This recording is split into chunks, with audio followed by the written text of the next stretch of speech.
proposes big expansion of nuclear power. Very iffy issues around this. You'll have seen in the newspapers this morning. Big debate featuring the US and China about China proposing to build a couple of nuclear power stations in Pakistan. Anyway, nuclear power is a very important part of Chinese energy mix as the state foresees it for the future. It includes a lot of renewable energy sources, especially hydroelectric power. There's something quite important to this, because if you look at you compare the US profile with the Chinese profile, it's quite interesting. China already has a higher percentage of its energy mix coming from renewables than the US does. So China is on the move in these respects. However, you know, I don't know what you're all up to in this room, but the degree to which it's on the move is more or less completely negated by the thrust of orthodox economic development, by increasing dependency on fossil fuels, by the percentage of coal in the energy mix, by dependence on oil. At the moment, I would say the situation is this: China is facing a train crash of gigantic proportions. It concerns some of the issues going to be talked about later on today, because it includes a wider range of environmental issues. This is not a sustainable path of development. It is not. And a terrible crunch will come if the idea of harmonious development pioneered by the Chinese government doesn't get a hell of a lot more teeth than it's got at the moment, because it remains at the moment fairly notional idea, I think. Not only China is on a collision course, the whole world is on a collision course. Because China and the US, the two contributors, are like 42% of total greenhouse gases, are on a trajectory of development fueled by a desperate source for traditional energy sources, with only a few little nibbles around the edges to reverse that. So to me, if you're an entrepreneur looking where to invest in China, how to think about China, won't do at all just to say, let's have a bit more investment in solar, let's have a bit more investment in the various other wind power and so forth, renewable sources of energy. There's a much, much bigger game going on. I would suggest you have to get in this game. You're talking not here about making, you know, even $1 million from a local plant. You are talking about trillions of dollars, because China will not survive as a viable economy and society if it doesn't produce a big transformation in its energy system, and to some extent in the way of life, which it is pioneering. And I'd like to offer, if you'll forgive me, in closing, just a few brief points about new strategies that I think China must consider, not just for itself, but for the sake of the rest of the world too. First of all, on an international level, there must be a sustained attempt to have a bilateral relationship with the United States which is effective in terms of climate change and energy strategy. Kyoto and these very general kinds of agreements are not going to deliver that kind of thing. China and the US must work together on energy and climate change.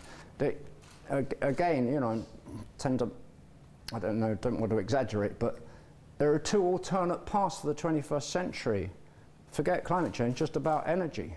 You could see terrible energy wars between China and the US, like wars of imperialism, carried on around the world because of demand for shrinking fossil fuels.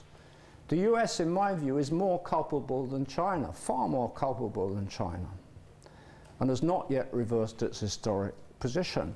The US has about 4% of the world's population. It gobbles up 25% of the world's total energy. Everybody is criticizing BP. And it is a kind of madness what BP was doing. BP is drilling down the depth of 5 Eiffel Towers to get some oil out of the ground. Why? Well, because it's for the American market primarily. The American market is one where no president has found it possible to increase taxes on gasoline. The United States is wedded to a cheap energy economy and culture, which is just as unsustainable as the Chinese model, I think, and must change, but must change much more radically than anyone seems to be attempting at the moment if we're going to avoid the train wreck which I mentioned earlier. So bilateral collaboration should involve suspension of patent rights so that technologies can pass both ways fairly easily. It should involve mutual agreements on targets, if at all possible, and it should involve, above all, the attempt to create a reasonable working relationship. There are terrible dangers geopolitically if this is not achieved, as well as in terms of energy and renewables. Second, I think China will have to invest in, as it were, transitional energy sources, and it's going to have to do so in a big way. The chief thing here is gas, natural gas.